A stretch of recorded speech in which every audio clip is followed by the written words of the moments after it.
Hi guys! This is Alani Bongs TV. Ito na naman ako. Mangungulit sa inyo kasi walang kasama. Yung mga nakapag-subscribes at yung magsasubscribes pa lang, salamat po. Mag-iingat tayo dyan, lalo na sa lugar ng Pilipinas. Ayan, sa aking bayan. Mag-iingat tayo dahil sobrang init natin ngayon dyan. Lalo na yung mga bata, pag-iingatan natin. Lagi tayong mag-i-stock ng tubig para, syempre, ligo. Maya-maya ligo kasi ang mga bata. Kaya, may drum tayo. Mag-stock tayo sa drum ng tubig. Kasi maaksaya yung pag gusto lang maligo, bubuksan ng gripo. 'Di ba guys? Mas maganda yung yung may stock kang tubig sa drum. Para pag gusto nilang maligo, yun, wag na lang muna bubuksan ng gripo. Pag naubos, saka buksan. Ayun guys. Yung iba naman yung mga bata nagpapabili ng mga yung swimming pool na para hindi nalalabas ng bahay, pupunta sa ibang lugar para mag-outing. Doon na sila sa loob ng bahay magsuswimming, hindi sa loob, sa garahe or sa space na maluwag. Yun guys. Kaya tayo dyan, mga tao dyan sa Pilipinas, sobrang init dyan sa lugar natin ngayon. Uso ngayon ng heat stroke, di ba? Kaya pag-ingatan ng ating sarili. Kung may pagkakataon lumabas ng bahay, magtambay-tambay sa open area para makalagap ng hangin.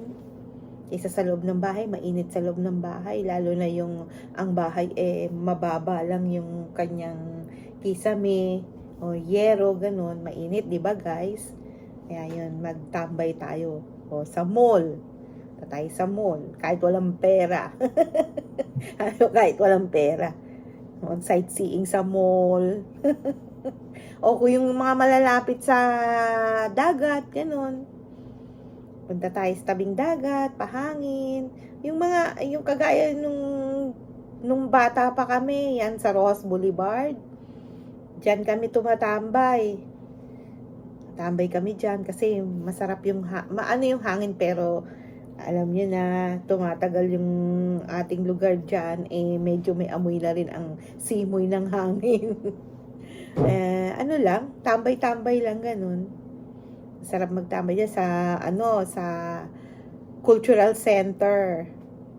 Nung bata kami, pumupunta kami dyan madaling araw. Naglalakad-lakad kami dyan. Meron kaming pinagsiswimmingan dyan dati. Yung mababaw lang yung ng dagat. Sa may tawag yan, sa likod ng cultural center. Pupunta kami doon. Mababaw lang kasi siya, may lupa lang noon. Nagsiswimming kami doon. Yan. Yung naman, doon naman sa ngayon, sa may Ross Boulevard, yung bato-bato doon. Dati nakakababa kami doon. Ngayon ata medyo mataas na. Kaya wala nang bumababa doon sa may bato-bato doon. Yan guys. Kaya para ma-fresh yung mga malapit sa tabing dagat, mamasyal tayo doon. Yung ang number one nating gagawin yung laging maliligo. Syempre init ng katawan yon, di ba? Yung mga galing sa trabaho, pahingang konti, tas maligo para fresh. Ito guys, nag-aalmusal ako ngayon. Dito ako sa bahay, walang work, ito muna, pahinga. Mga kasama ko dito nagsipasok na, ako na lang nandito, ako na lang maingay na nandito ako, kasama kayo, chika-chika. Ayan guys, ito na naman ang chikadora. Kain tayo mga guys. Ito, nagsalad ako, nilagyan ko siya ng boiled egg. Ayan, ito almusal ko, salad. Nag-trip ako ng salad kasi parang nasasawa na ako sa mga pagkain Pero mamaya guys, yun, magpiprito lang ako ng fish, Tapos yung vegetable din, ganyan. O, unang subo. Para sa inyo.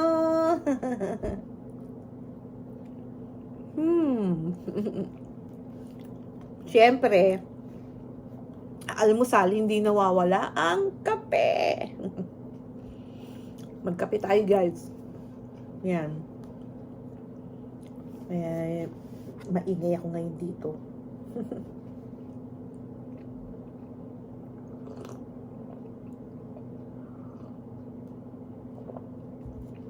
Gabi na ulit magkakaroon ng tao dito. Ako lang nandito, kaya mamaya maglakad-lakad ako sa labas. Dito naman guys, paulan-ulan. Paulan-ulan na, ayan yung medyo sumisikat ng konti yung araw. May lamig pa rin dito kahit papano. O, di ba? Umuusok pa yung kape ko. Sarap magkape sa umaga. Ayan. Ang chika ko, no? Masaya lang. Kasi ito na naman ako. Si Chikadora. Habang kumakain, nakikipagchika sa inyo. Ayan guys, yung importante sa atin dyan sa Pinas, iwasan natin yung crowded area kasi nga mainit. Yung lagi nating checkin yung health natin. Kasi pagka ganyang kainit yung mga nahi-heat stroke, diba? Tsaka yung mga nagbabakasyon ngayon, yung pupunta sa mag-outing. Alam niyo ba guys, one time nakapanood ako ng isang vlogger na i-vlog niya yung accident. I think sa Norsagaray yun, guys. Awang-awa talaga ako, isang pamilya sila. Pero yung naman ng sasakyan, okay naman sila. Medyo may mga puro bata pa naman ang kasama. Mag-iingat tayo guys, lalo na ang daan paliko-liko. Pag-iingatan natin yung guys. Ayun lang, yung aksidente na yon, yung mga taong naglalakad sa tabing kalsada, ayun, sila ang nadali. Kawawa sila. May namatay na 2, 3 silang naglalakad. Yung 2 namatay. Yung isa critical condition ngayon. So guys, pag-iingatan natin yon, lalo na tayong mga malapit lang sa lugar na maraming nag-outing, ng mga sasakyan, ganun. Huwag tayong masyadong pakatiwala sa paglalakad sa kalsada. Yun guys, yun, nadali sila. Pero yung sakay nung sasakyan na nakadali sa kanila, puro bata naman yun. Medyo may mga sugat-sugat din. Yun. Buti, yung mga bata, lang. Kaya lang nagka-trauma yung mga bata. Yun, yung aksidente na yun sa Norsagaray, di ko masyadong alam. Basta yung daan niya ay zigzag. Nakakatakot. Kaya kayong mga mag-outing dyan, check nyo lahat. Check nyo yung brake nyo, check nyo yung tire nyo, or yung condition ng sasakyan nyo. Tsaka lagi kayong may baong mga medicine kit, o yung mga gamot na, bawa, sumakit ang ulo, nahilo, ganon. Lalo na yung mga nasusugatan. Kaya lagi tayong may baong ganon guys, pagka pumupunta tayo sa mga ganyan, outing. Kaya huwag niyong kakalimutan ng tubig. Inumin. Minsan sa mga ganyan, pupunta ka sa isang lugar, hindi natin alam kung safe yung water na iinumin natin. Mas maigi na yung nagbabaon tayo ng sarili natin. Diba guys? Or sa daan, may nabibili naman mga mineral water. O, diba guys? Huwag tayong iinom basta-basta sa gripo. Hindi natin sigurado. Yan. Excuse me. Ayan na, sinisipon na ako. Excuse me po. Yan. Ito. Medyo sinisipon dahil nga dito lamig, init. Pero usually maraming lamig kaysa sa init.